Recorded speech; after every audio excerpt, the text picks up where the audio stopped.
Hello students, class 8 subject math. और बेटे chapter 8 आपका न्यू चैप्टर है, इट इज़ न्यू चैप्टर। और बेटे वीडियो बनाने से पहले आपको मैं कुछ बताना चाहता हूँ। जैसे ना बेटे आपको चैप्टर 7 की मैंने वीडियो भेज दी है, आप उनको पूरे करना है, ठीक है। फिर कॉपी पूरी करके लाना है। और चैप्टर 8 की मैं बेसिक पॉइंट आपको कराना चाहता हूँ, ठीक है। आज हम चैप्टर 8 के बेसिक पॉइंट आपको डिस्कस करेंगे इसके बारे में, ठीक है। तो आपकी वीडियो आपकी है मेन पॉइंट आपके जो कंपेयरिंग क्वांटिटीज़ उसके बारे में, आपके रेशोज वगैरह कुछ फार्मूले हैं, ये आपको बताना चाहता हूँ, ठीक है। तो आपका पहला बेसिक पॉइंट का पहला पॉइंट है बेटे ratio. Ratio means comparing two quantities, यानी रेशो का मतलब क्या होता है, दो क्वांटिटी के बीच कंपेयर करना, ठीक है। कौन सा नंबर बड़ा कौन सा छोटा है। जैसे एग्जांपल दिया है, let a box contain 30 toffees and 10 chocolates. मान लो एक बॉक्स में 30 टॉफीज और 10 चॉकलेट हैं, तो उसका रेशो क्या निकला, the toffees and chocolate are in their ratio 30:10। तो रेशो मीन्स कंपेयर करना, तो 30 ये रेशो का साइन होता है बेटे, 2 डॉटेड होते हैं, 30:10। तो इसको हम कैसे निकालेंगे, आप 30/10 है जिसको हम डिवाइड करके हैं, यानी अब रेशो कर देंगे। रेशो होता है, रेशो का मतलब क्या होता है, डिवाइड बाई, यानी first number divide by second number. 30/10 zero zero कटेगी, 3/10 आ जाएगा इसको। तो मीन्स दिस का it means the number of toffees is 3 time the number of chocolates, यानी जो बॉक्स में है 3 टॉफी और 1 चॉकलेट का रेशो बनेगा। क्लियर। अब सेकंड है बेटे परसेंटेज। ये तो बहुत सिंपल क्वेश्चन है, ये तो आपको आना चाहिए। परसेंटेज मीन एवरी 100 और पर 100। तो परसेंटेज का मीन बताया था आउट ऑफ 100। जैसे आगे 40% का मीन क्या है, 40 इज एवरी 100, यानी 40/100 से क्या हो जाएगा, रेशो आ जाएगा। रेशो मीन्स बताया था बेटे, रेशो मीन्स कंपेयरिंग क्वांटिटीज, और परसेंटेज मीन पर 100 है। किसी नंबर के नीचे 100 आगे क्या होगा, परसेंटेज में कन्वर्ट हो जाता है, वो परसेंटेज बन जाता है, ठीक है। तो 40%, 40/100 ये रेशो, ये परसेंटेज। और थर्ड है बेटे फाइंड द इंक्रीज और डिक्रीज परसेंट। देखिए ना बेटे, कई बार रेशो किसी क्वेश्चन में आपका इंक्रीज होगा, किसी में डिक्रीज हो गया, तो उसके लिए कितनी परसेंट इंक्रीज हो या डिक्रीज है, उसका फार्मूला है मैंने यहाँ पे लिखा है। परसेंटेज चेंज का मतलब डिक्रीज या इंक्रीज। एक्चुअल चेंज यानी एक्चुअल मतलब माइनस करके दिखाएंगे, पहले कितना था अब कितना था, इसका फार्मूला है इंक्रीज एक्चुअल चेंज या इंक्रीज और डिक्रीज अपॉन में ओरिजिनल क्वांटिटी मल्टीप्लाई 100, ठीक है।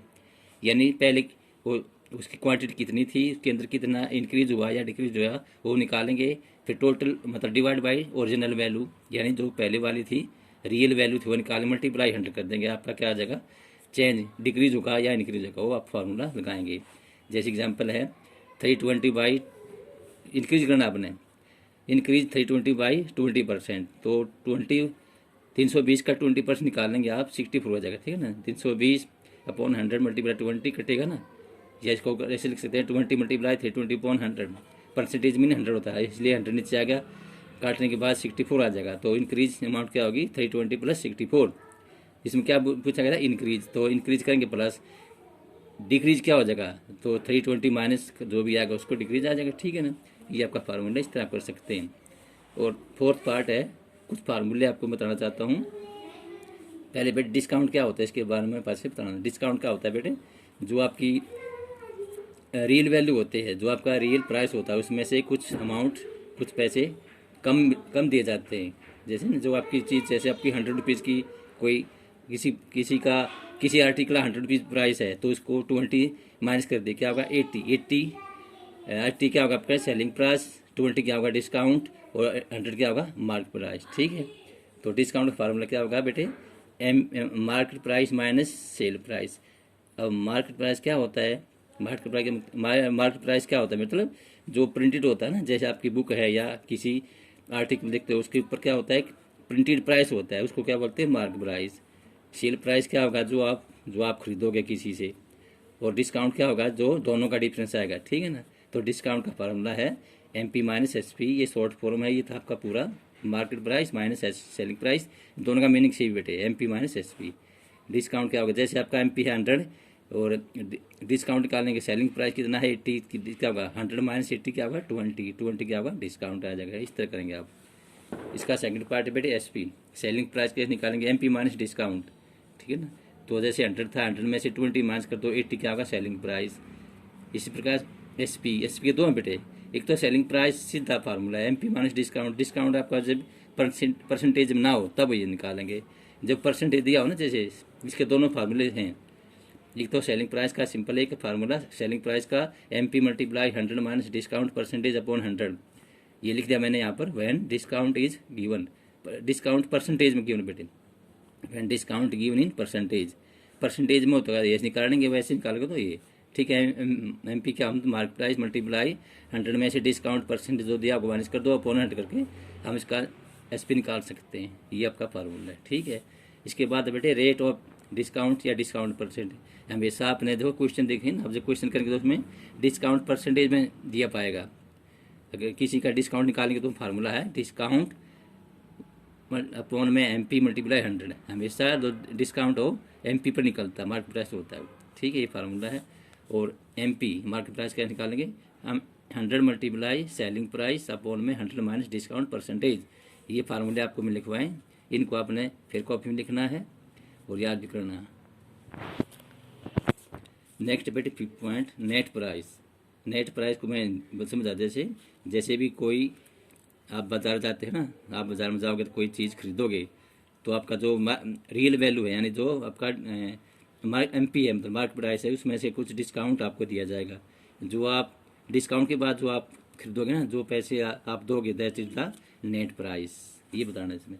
The selling price is at which the day of article is sold to the customer after deducting the discount from the MP is called net price. यानी जब selling price क्या होता है, जो खरीदते हैं हम किसी दुकानदार से, जो दुकानदार बेचता है और हम खरीदते हैं, एट विच द आर्टिकल, किसी वस्तु का जो सेलिंग प्राइस होता है वो कस्टमर को बेचता है, दुकानदार कस्टमर को बेचता है, आफ्टर डिडक्टिंग द डिस्काउंट के बाद फ्रॉम द एमपी का होता है मार्केट प्राइस, जो प्रिंटेड प्राइस है उसमें से डिस्काउंट माइनस करने के बाद जो आर्टिकल दुकानदार बेचता है, this is called net price, ये बताना, ठीक है। और 6th है बेटे finding cost price, selling price, profit loss, क्योंकि ये इंपॉर्टेंट है। जो फार्मूले आपने सारे बेटे ये काम आएंगे आपके, जब सम कराऊंगा ना उसमें अपने हर एक फार्मूला अपने ध्यान से देखना है। तो बेटे कुछ फार्मूले, कॉस्ट प्राइस क्या होता है, सेलिंग प्राइस क्या होता है, प्रॉफिट लॉस परसेंटेज, ठीक है। कॉस्ट प्राइस था बिल्कुल सिंपल है बेटे, जो वस्तु हम खरीदते हैं, और सेलिंग जो बेचता है। कॉस्ट प्राइस माने जो हम खरीदते हैं, सेलिंग जो बेचना होता है। कॉस्ट प्राइस माने खरीद मूल्य, बेचना मूल्य होता है। प्रॉफिट और लॉस ये सब भी आपको बताएंगे। तो प्रॉफिट का फॉर्मूला क्या होगा, एसपी माइनस सीपी, और लॉस का सीपी माइनस एसपी, ठीक है, यहाँ पहले करा चुके हैं। प्रॉफिट परसेंट केस निकालेंगे, जो प्रॉफिट आपको यहाँ से निकलेगा उसके अपॉन में सीपी मल्टीप्लाई 100। लॉस का फॉर्मूला बेटे, जो लॉस निकलेगा ना, सीपी माइनस सीपी निकाल के लॉस परसेंटेज बेस निकलेगा, लॉस अपॉन में सीपी मल्टीप्लाई 100, ये फार्मूले आपको ये बन गए, ठीक है।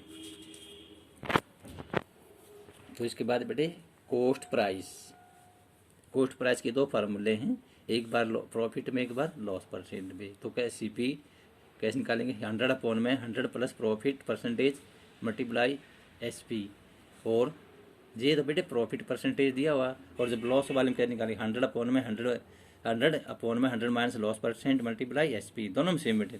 डिफरेंस क्या है, यहाँ पर प्लस करेंगे प्रॉफिट वाले, प्रॉफिट को तो 100 में से 100 प्लस कर देंगे, और लॉस को तो 100 में से माइनस कर देंगे, दोनों का फार्मूला एक ही, बस ये ध्यान करना है। और इसी प्रकार एसपी निकालेंगे, सेलिंग प्राइस ये था, कॉस्ट प्राइस ये selling price, 100 plus profit percentage upon में 100 मल्टीप्लाई सीपी, बिल्कुल सेम है। इसमें सीपी में क्या होता है, 100 प्लस नीचे आता है, एसपी में 100 प्लस ऊपर आएगा और 100 नीचे आ जाएगा, ठीक है ना, ये ध्यान करना है। तो एसपी में क्या लिखेंगे, 100 plus profit percentage upon 100 multiply CP, और 100 minus loss percent upon 100 into CP, वही फेम बेटे। 100 प्लस प्रॉफिट होता है 100 प्लस कर देंगे, और लॉस का 100 माइनस लॉस करके 100 नीचे करके तब मल्टीप्लाई कर देंगे, कॉस्ट प्राइस से आपका आंसर है, ठीक है ना। ये फार्मूले आपको इसको अच्छी तरह याद करना है।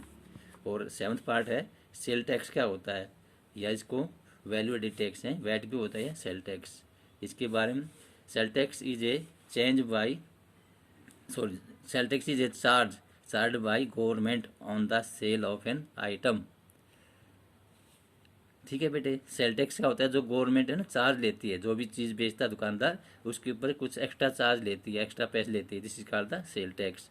बिक्री कर जिसको बोलते हैं बिक्री कर, जैसे ना आप दुकान पर जाओगे तो आपका जो बिल होगा उसके अंदर कुछ पैसे एक्स्ट्रा दिए जाते हैं, भाई ये आपका 1000 रुपये है, 1000 रुपये आपको 100 रुपये आपको टैक्स देना पड़ेगा, 100 प्लस ना 1000 प्लस 100 जो आपका टोटल बिल आएगा उसमें सेल टैक्स को ऐड कर देते हैं, this is called the tax. यानी जो सरकार सभी टैक्स लगाती, सभी वस्तुओं पर टैक्स लगाती है जो आपको हर एक को देना पड़ता है, गवर्नमेंट के खाते में जाता है। ठीक है ना, तो sale tax is charge by government on the sale of an item.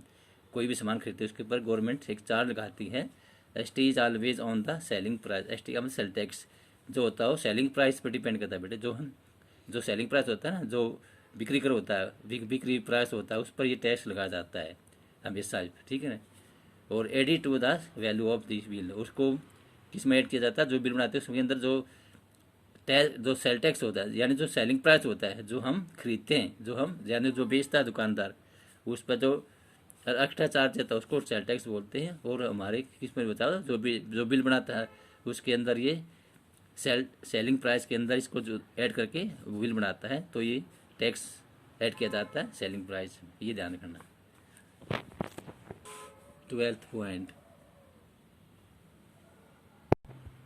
तो नेक्स्ट पॉइंट है 8th पॉइंट है फॉर्मूला फॉर सिंपल इंटरेस्ट।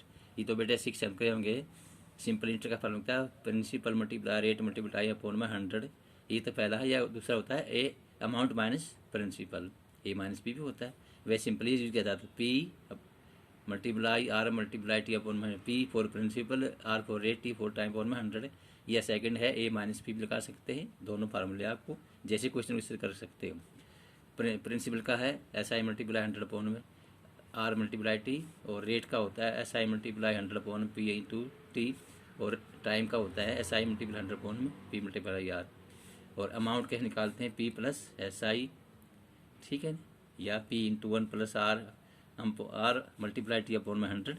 ये दोनों फार्मूले आपने यूज करने होते हैं ना, जैसे P plus S I principal plus simple interest, या P into 1 plus P 1 plus R into T upon 100, दोनों में हम इसको यूज़ कर सकते हैं। और आपका 9th पार्ट है फॉर्मूला फॉर कंपाउंड इंटरेस्ट। ये सबसे इम्पोर्टेंट है आपका जो है ना, क्योंकि ये आपके 9th क्लास 8th क्लास में ये फार्मूला आपका आएगा। कंपाउंड इंटरेस्ट क्या होता है बेटे, जैसे ना सिंपल इंटरेस्ट तो जो ऐसे मान लो आपने 1000 रुपये जमा कराए बैंक में, ठीक है ना, 1000 एक साल के बाद आपको 100 रुपीज़ मिलेंगे, तो 100 क्या होगा आपका सिंपल इंटरेस्ट होगा। तो आपका इंटरेस्ट होता हो हर साल 100 क्या लगेगा, सिर्फ जो प्रिंसिपल आपका 1000 उस पर लगता जाएगा, ठीक है ना, 100,000 आएगा ना, जैसे 1000 पर अपना 100 रुपीज़ क्या होगा इंटरेस्ट लगेगा। वो हर साल जितने साल आप लोग ना, जैसे 2 साल 3 साल 4 साल जब तक आपका अकाउंट में रखे जाए ना, तो सिर्फ 1000 पर आपका इंटरेस्ट लगता जाएगा, ठीक है ना। लेकिन कंपाउंड इंटरेस्ट क्या होता है, मान लो आपने 1000 रुपये जमा कराए बैंक में, आपके अकाउंट में 1000 हैं, तो पहले साल आपका 100 रुपीज़ बन गया, तो अगले साल क्या होगा 100 ना, पहले साल आपने 1000 जमा कराए, आपका इंटरेस्ट कितना होगा बेटे 100, तो अमाउंट क्या हो जाएगी 100,000 प्लस 100 1100 हो जाएगी, नहीं 1100, ठीक है। अगले साल जो आपका इंटरेस्ट होगा सेकंड ईयर में वो 1100 पर लगेगा, यानी 1000 प्लस 100 1100 पर क्या लगेगा इंटरेस्ट। अगले साल क्या होगा 1100 पर आपका इंटरेस्ट लगेगा, ठीक है ना। अगले साल जो आएगा ना सेकंड ईयर में जो 1100 पर आपका इंटरेस्ट लग जाएगा, फिर इससे अगले साल जो आपका 1100 था उसका इंटरेस्ट था, उस जो अमाउंट बनेगी तीसरे साल उसके ऊपर इंटरेस्ट लग जाएगा, इसलिए इसका क्या हो जाता है इंटरेस्ट बढ़ता जाता है, ठीक है ना। इसलिए इसको क्या बोलेंगे कंपाउंड इंटरेस्ट, यानी जो आपका इंटरेस्ट है वो हर साल पहले वाले इंटरेस्ट प्लस अमाउंट पर ऐड किया जाता है, यानी हर साल बढ़ता जाता है। इसलिए इस फार्मूला आपको कंपाउंड इंटरेस्ट करना। इसका फार्मूला है A for amount is equal to P into 1 plus R upon 100 into N, ठीक है, ये फार्मूला। इसके बाद सी आई निकाल लेंगे। सी आई का मतलब कंपाउंड इंटरेस्ट ए माइनस पी, यानी जो अमाउंट आएगी और जो प्रिंसिपल दिया होगा उसको माइनस कर देंगे, या इसका फार्मूला डायरेक्ट भी कर सकते हैं सीधा भी, P into 1 plus R upon 100 into N minus P, या तो अब ऐसे निकालो सी आई को, या इस तरह निकाल सकते हैं दोनों फार्मूले, लेकिन ये फार्मूला का ईजी रहेगा, ठीक है ना। वो सम कराएंगे जब आपको मैं बताऊँगा स्टेप बाय स्टेप। इसका जहाँ पर पी क्या है बेटे, मैंने लिख दिया ना, पी के लिए, पी किसके लिए है, प्रिंसिपल के लिए, P for principal, R is, P है जैसे P is principal, R is rate of interest, N is time period, यानी इनका हम कितने टाइम के लिए, 2 ईयर के लिए, 3 ईयर के लिए वो आपको दिया जाए क्वेश्चन में लिखना होता है। ठीक है, इसके बाद लास्ट पॉइंट है बेटे, जैसे ये था ना, ए पार्ट था आपका फार्मूला निकालने के लिए, जैसे कंपाउंड इंटरेस्ट से अमाउंट कैसे निकालेंगे, और सेकंड पार्ट है इसका amount when interest is compound half yearly.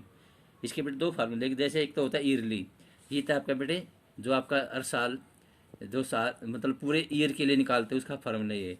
जब आपका दिया होगा ना जैसे हाफ ईयरली यानी 6 महीने के लिए, वो दिखा जाएगा आपका क्वेश्चन में दिया हुआ कि हाफ ईयरली है या ईयरली है, तो ईयरली में आपने ये लगाना है, और हाफ ईयरली में इस फार्मूला वही है, A into P plus A equal to P into 1 plus R upon में 200 आएगा इंटू 2n। तो इसका फार्मूला इसका सिंपल है बेटे, जब आपका हाफ ईयरली दे रखे हो ना क्वेश्चन में इंटरेस्ट हाफ ईयरली, तो क्या होगा, रेट हाफ हो जाता है और टाइम डबल हो जाता है, इसका मीनिंग ये है। ठीक है ना, समझा है formula? I hope you will understand this question. तो अपने बेटे फार्मूले ही सारे का क्लियर है। ठीक है ना, एक बार फिर बताते हैं। तो जब हाफ ईयरली क्या होता है, formula amount is equal to P into 1 plus R upon में 100 था ना यहाँ पर, तो इसका हाफ हो जाएगा 200 जगह, यानी इसका हाफ या कितना था, n था, यहाँ पर क्या होगा 2n। तो R/2 is the half yearly rate, and 2n क्या होगा, नंबर ऑफ हाफ ईयरली। ठीक है ना, ये अपने करना है इनको दोनों क्वेश्चन को अच्छी तरह। ठीक है, I hope you can understand all the points and you can do it in your fair copy. Okay.